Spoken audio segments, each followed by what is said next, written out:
Hello, and welcome back. So remember, before running, we need to have those surface patches. So in this case, as we were using blockMesh and blockMesh, they are automatically created the patches or in the outer box. So it will be like min X, min Y, whatever. Then we rename it to inlet, outlet, and so on. So you need to get those patches, the surfaces to apply boundary conditions. Big question, what about boundary conditions now? So let's talk a little bit short lecture.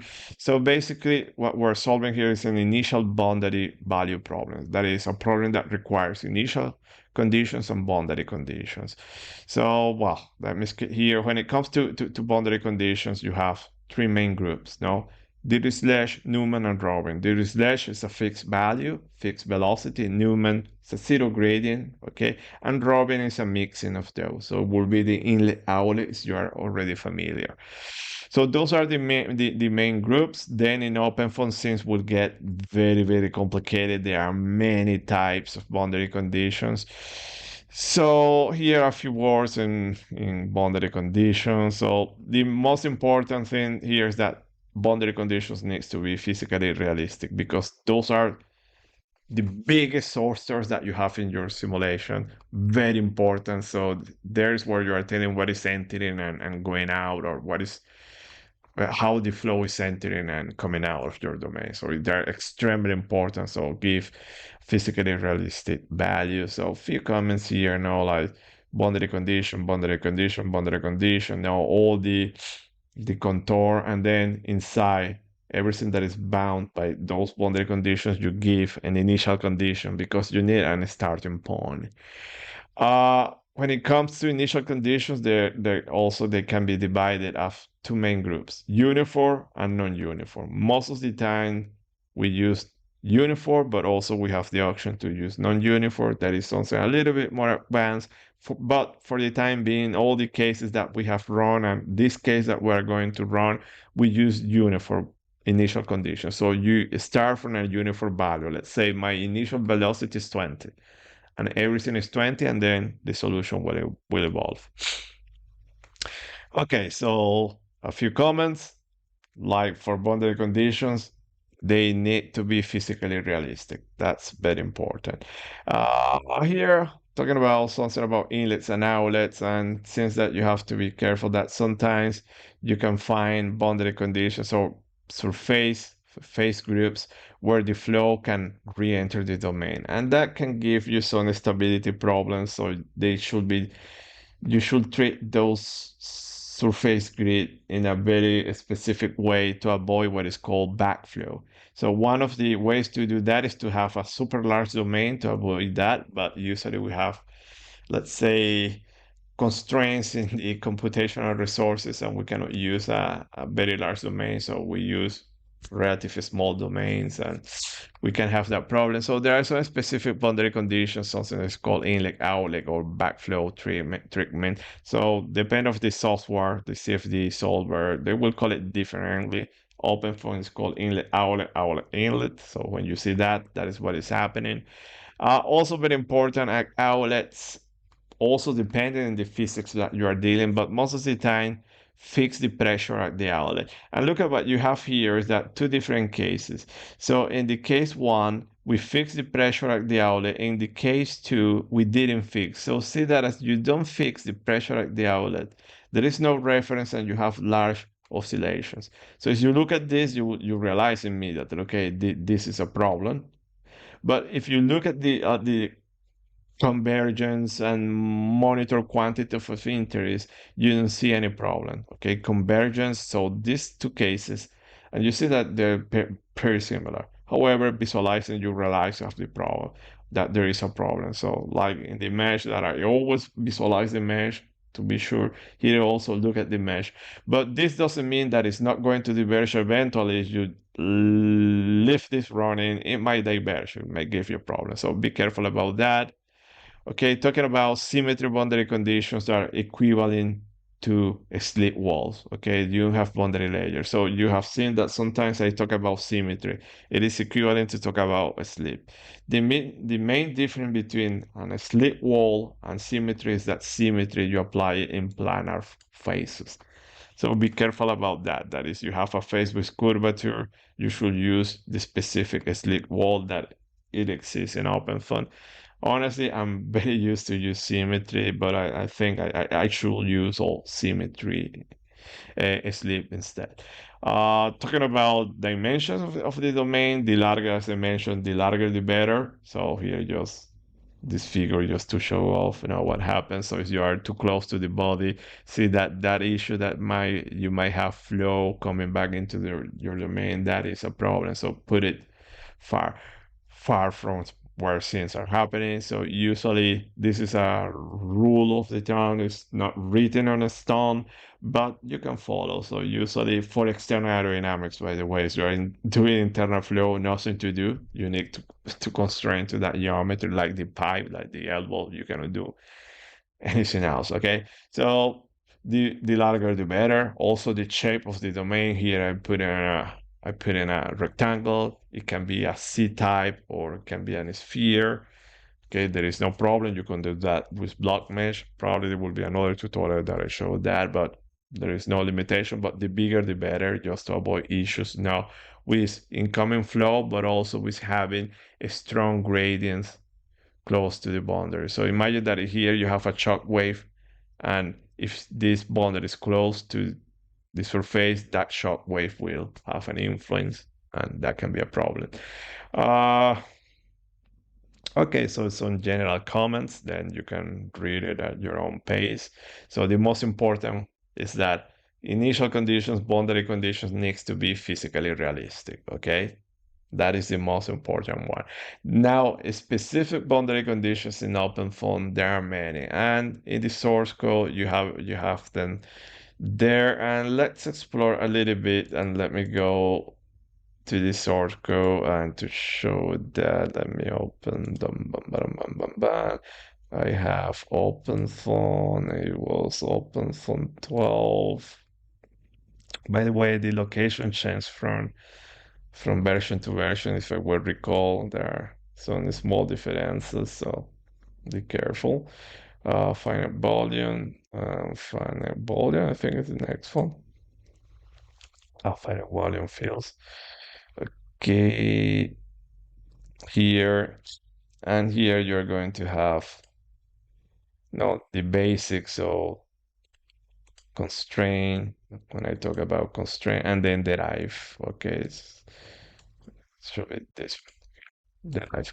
And here's where things get crazy, all these boundary conditions. So zero inlet, outlet, waves transmissive, sleep, talking about sleep, we were just talking about that, but then supersonic free stream, fixed value, so things get a little bit messy here. So my best advice is that try to use rig the source code. So usually if you open any of these and then you go into the .h, you have here a short explanation of how to use it, when you can use it. But yeah, it can be really confusing. Honestly, I myself that I use it a lot often I get confused, and I have to say that I haven't programmed in a long time. The only things that I program in OpenFOAM uh, today, I used to program a long time ago, was turbulence models, modifying boundary conditions and function object. Okay, and yeah, well, just to mention something.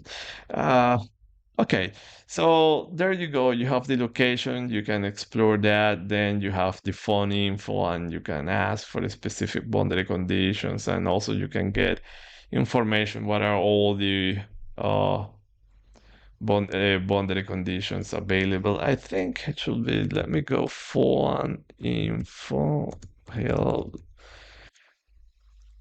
Okay, so interphone, there is a command that it lets you know.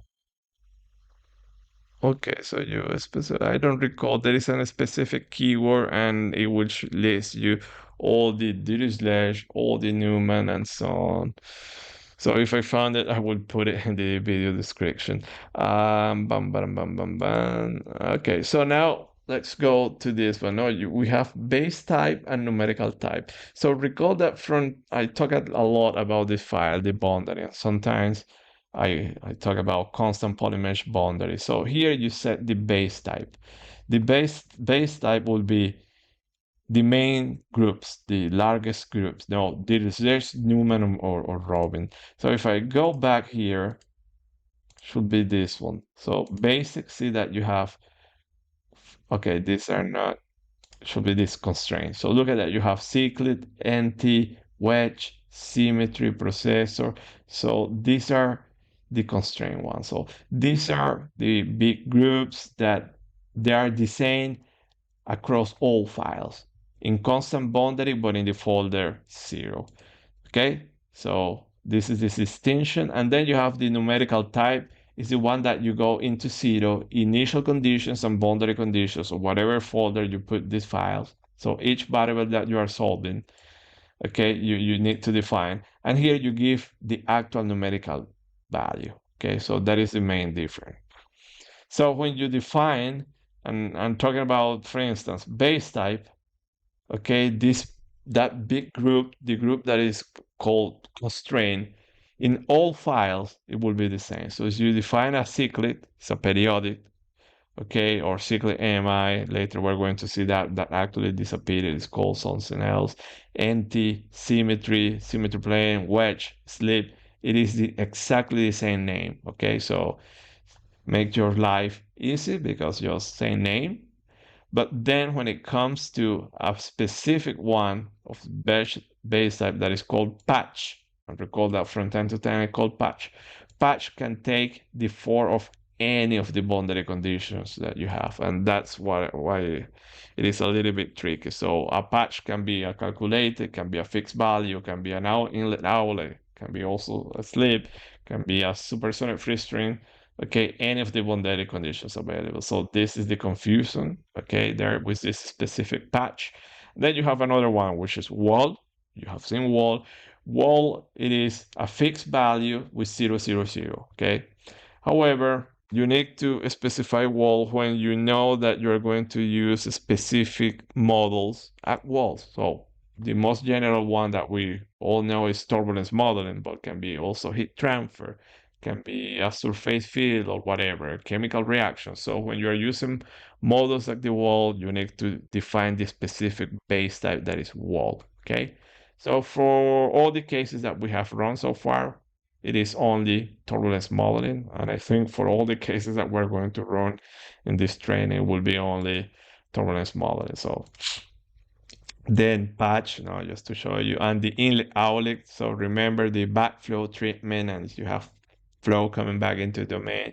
To the domain, this is what you do. You put, for instance, velocity inlet outlet, inlet value, and value uniform. So basically, this will what it will do is the flow is going out, use a zero gradient, meaning extrapolate the solution. If the flow is coming back into your domain, block it with this velocity, or if you want, you can use, say, push it outside or push it inward with a given velocity. It's up to you, but usually the standard practice is you block it with a given velocity, okay? So that is what is happening.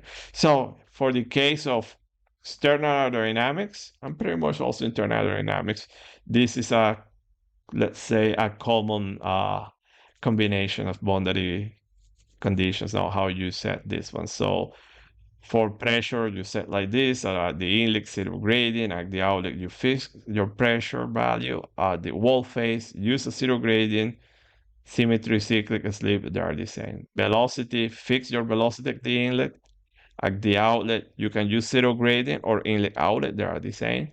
And turbulence feels the same. You apply here wall functions. Remember that now we have that specific modeling capability. So this is a very standard combinations boundary conditions. So when it comes to wall functions, basically you have many things there. I'm not going into details. As I mentioned, this is a completely different beast that we need to tame in a different way. So that it will be another training. But by the way, we also have that training already. A little bit also we're now doing everything new standard. Pretty much, yeah, you have it there. Also be careful now, the naming convention should be the same. So if in constant polymesh boundary you call it inlet, in the numerical type should have the same name. So be careful about that. Bam, bam, bam, bam, bam. A little bit how to search information and so on. Okay, so later you can read that. And basically, what I was talking about is this boundary file now. So basically, this tree means that you have three patches, the name of the patch, type patch. Now you know that the patch can be a lot of things. So in this case, it is something moving. It can be a fixed value. This information you don't change it. Then you have fixed walls, these walls, and walls, you know that there you are applying a specific model, or it is a non-penetration wall. So exactly the same. So some comments there, and look at how things get there. So this is what we're doing in boundary conditions. So take your time, think about boundary conditions as usual. As I say, when you open this file, when you open this directory, usually, no, it's this one. Usually people freak out. So yeah, freak out when you open this. But don't worry, now you have the most important combinations in this slide. So most of the time that will be okay for you. Otherwise, if you need something more specific, take your time, read a little bit the documentation, and yeah, freak out. So yeah, that's all for this case. In the next video, we're going to set up this case. So this was the lecture regarding boundary conditions.